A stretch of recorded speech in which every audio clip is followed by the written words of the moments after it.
Our second lesson this morning comes from 2 Kings, chapter 5, verses 1 through 14. Let us together listen for the voice of the Lord. Naaman, commander of the army of the king of Aram, was a great man and in high favor with his master, because by him the Lord had given victory to Aram. The man, though a mighty warrior, suffered from leprosy. Now the Arameans, on one of their raids, had taken a young girl captive from the land of Israel, a slave, and she served Naaman's wife. She said to her mistress, "If only my Lord were with the prophet who is in Samaria, he would cure him of his leprosy." So Naaman went in and told her Lord just what the girl of the land of Israel had said. And the king of Aram said, "Go then, and I will send along a letter to the king of Israel." Naaman went, taking with him 10 talents of silver, 6,000 shekels of gold, and 10 sets of garments. He brought the letter to the king of Israel, which read, "When this letter reaches you, know that I have sent you my servant Naaman, that you may cure him of his leprosy." When the king of Israel read the letter, he tore his clothes and said, "Am I God to give life or death, that this man sends word to me to cure a man of his leprosy? Just look at how he is trying to pick a quarrel with me." When Elisha, the man of God, heard that the king of Israel had torn his clothes, he sent a message to the king. "Why have you torn your clothes? Let him come to me, that he may learn that there is a prophet in Israel." So Naaman came with his horses and his chariots and halted at the door of Elijah's house. Elisha sent a messenger to him, saying, "Go, wash in the Jordan 7 times, and your flesh shall be restored, and you shall be made clean." But Naaman became angry, and he went away, saying, "I thought that for me he would certainly come out and stand and call upon the name of the Lord his God, and would wave his hand over the spot and cure my leprosy. Are not Abana and Pharpar, the rivers of Damascus, better than all the waters of Israel? Could I not wash in them and be clean?" And he turned away and went away in a rage. But his servants approached him and said, "Father, if the prophet had commanded you to do something difficult, would you not have done it? How much more when all he said to you was, 'Wash and be clean'?" So Naaman went down and immersed himself 7 times in the Jordan according to the word of the man of God, and his flesh was restored like the flesh of a young boy, and he was clean. Holy wisdom, holy word. Thanks be to God. Wisdom comes from unexpected places and unexpected spaces, from unexpected voices. We just have to have the ears to hear. Much like in many other households in many other lands, every night in the Shivers household, when Allison, our only child, was young, we had a rhythm, a bedtime rhythm that was repeated nearly every night. This pattern was followed even if we weren't in our own home. You're likely familiar with it. You probably had one when you were growing up, or had one with the children who've been a part of your life, or maybe you even have one now. I asked permission of Allison if I could share this story today, and Allison granted me permission. Our nightly practice went a little bit like this. It started with the prep. Now, this is a vital step in the process, or everything else might get derailed in an instant. We would begin at least 30 minutes ahead of time with a statement similar to this one. "Allison, it's getting close to bedtime. We need to start getting ready." This was followed by a fun, calming distraction activity to begin the wind down.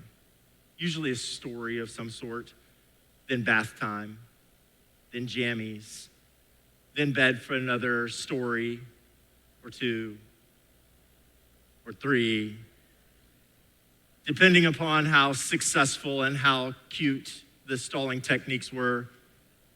And of course, how vulnerable the parents were to that level of cuteness. And then, as we turned out the light, the night ended with the same exact ritual. We would all say a simple prayer. Nothing flowery, just little appreciations and prayers for loved ones. Allison's was mostly the same every night. Dear God, thank you for grandmas and grandpas, for mommy and daddy, and then that was followed by one or two other things that were on their mind. This happened every single night. But then, when Allison was around 6, something happened. I'm not really sure where they learned this or if they just thought it up on their own, but I will never forget it. One night, the prayer started the same way it always did. Dear God, thank you for grandmas and grandpas, for mommy and daddy, and then this. And thank you for Allison Taylor Shivers. I have no idea what they said after that. My brain froze, tears welled up in my eyes, a lump quickly came up into my throat. I'm sure I choked out some kind of prayer that evening when it was my turn, but I have no idea. What I do know is that I was changed somehow that night, and the 6 to 8 months of nights after that, where Allison prayed that exact same thing. Thank you for Allison Taylor Shivers. I'd never heard someone pray for themselves by name before. I'm not sure I've heard it since. It was truly sacred, and I knew in that moment and in the moments that followed that I didn't have the courage to pray a prayer like that. I mean, think about it. There's beauty in that prayer rooted in the confidence in a God who holds you intimately. The depth of faith in a God who loves the entirety of your personhood, that you would name yourself with your full name, not just use a pronoun. Our name, given or chosen, may be the most intimate possession we have, our most sacred. It connects us with a past we may not even know, a present reality in which we live, and an uncertain future into which we walk. Our name. And that night, I heard all of this spilling from Allison's sincere prayer. It was magnificent, holy, convicting wisdom from the mouth of our 6-year-old. Wisdom comes from unexpected places and unexpected spaces and from unexpected voices, if only we have the ears to hear. That's exactly what happens 3 times in our strange text from this morning's second lesson. Wisdom coming from unexpected voices. Now, there's always a risk with a story like this, the healing of a military commander from a foreign land. It becomes easy to get so caught up in the miracle itself that we miss some of the little itty bitty nuggets tucked away in the rest of the story itself. Here, we have this leader of a military force, Naaman, who led the forces of the kingdom of Aram that had brought violence upon Israel itself. Naaman, as the story goes, was suffering from some kind of skin disease or disorder that left him isolated and potentially even ostracized. The once powerful, now powerless. The once influential, now without a say. And he tried everything to be relieved from this malady. And the story about it moves pretty quickly. Naaman first visits the king of Israel, then the prophet, then takes a dip in the Jordan River 7 times, and is finally healed. He arrived at that point, according to the story, kicking and screaming, whining and pouting, but he eventually arrived. Now here's the risk of reading and hearing a story like this, of becoming so overly familiar with such a tale. We blur out the portions of the story that seem insignificant to us. I actually asked someone, what do you remember of this story? And they told that little narrative. Visits king, visits a prophet, healed. But tucked in there are actually the moments and the people who move the narrative forward to its end.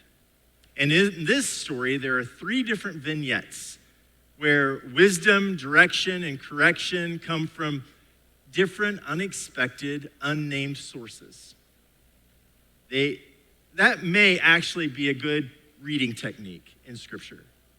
Anytime you engage a story, identify the unnamed people. Pay attention to what they are doing and saying. They might just be the ones that move the story forward. In fact, the story may hinge on them. So at the beginning of this story, we find a young girl from Israel who was taken captive by the Arameans, a real-life casualty of war. Perhaps even a war led by Naaman himself. She courageously speaks up to the commander's wife, telling her about the prophet in Israel, an enemy country, a prophet who this young girl was certain was able to cure Naaman. Because of the courage and the wisdom of this one unnamed, enslaved young girl, the journey begins. Now, when Naaman arrives with his entourage, his wealth, and all of his arrogance to speak to the prophet sends an unnamed servant out to deliver the message and to give directions. The servant says, "Go and wash in the Jordan 7 times, and your flesh shall be restored, and you shall be made clean." This infuriated the privileged Naaman. Blinded and deafened by his own self-importance, Naaman walks away in a huff. How dare the prophet not come to me? Does he not know who I am? And couldn't he come out and make some kind of big dramatic show on my behalf? Are not Abana and Pharpar, the rivers of Damascus, better than any of the waters in Israel? Could I not wash in them and be clean? As he turned to leave in a rage, his own unnamed servants come to him to tell him how unreasonable he was being. They said, "If the prophet had commanded you to do something incredibly difficult, would you not have done it? How much more when he said, 'Wash and be clean'?" They were right, of course. Naaman did as the prophet told him, 7 times in the Jordan, and he became a new man. 3 different moments. 3 times wisdom, direction, and correction comes to the once powerful Naaman from unexpected, unnamed voices. Isn't that the way of the universe? Isn't that the way of the divine? I want the burning bush, the bolt of lightning. I want the supernatural, the overwhelming, the obvious. But God's found in the hills bursting forth in song and the trees of the field clapping their hands. The sound of sheer silence. The cry of a baby born in a tiny hamlet in an occupied land. The voice of the divine in the stillness, in the simple majesty of nature, in the presence of the stranger, in bread and cup, in the prayer of a 6-year-old, in the stories of the marginalized and the maligned, the outcast, the cast aside, the forgotten, the dispossessed, the disenfranchised, the captured. Wisdom in unexpected places, unexpected spaces, through unexpected voices. Whose are the unexpected voices we're missing in our daily lives? Where is the divine speaking to us in unexpected places and unexpected spaces? Can we hear? Are we listening? Oh, and maybe, just maybe, the most unexpected voice that you need to hear is your own. Wisdom. From unexpected places, unexpected spaces, from unexpected voices, if only we have the ears to hear. To God be the glory. Amen.